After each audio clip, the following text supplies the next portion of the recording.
Kung totoong minamahal ka ng lalaki niya, pakakasalan ka niya, hindi ka niya idadaan sa chocolate. Dahil ang lahat ng lalaki, kaya niyang magsabi ng I love you. Lahat ng lalaki, kaya niyang mangako na pakakasalan ka niya. Lahat ng lalaki, kaya niyang magbigay ng chocolate. Kaya kanyang utuin, pero hindi lahat ng lalaki, kaya kanyang pakasalan. At hindi lahat ng lalaki, kaya niyang umakyat sa tatay mo at sa nanay mo. Kaya mga anak ko, hindi haram ang umibig, pero kunin mo ito sa tamang oras. Sa halal na pamamaraan.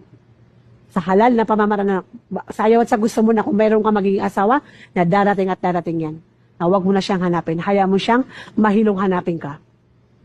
Dahil kapag dumating ang oras na, magiging tatay siya ng anak mo na aakyat at aakyat yan. Kahit na wala siyang pera, magkakapera siya. Kahit mukhang Hulk Hogan ng tatay mo, haharapin niya.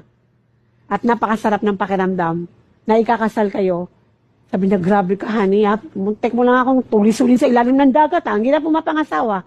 Ay, honey, huwag kang mag-alala. Dahil ngayon, halal ka na sa akin, I will serve you. And I will love you for the sake of Allah. Bigkasin mo na yung lahat ng I love you 100 times a day, 3 times a day, 400 times a day. Okay lang, halal na siya.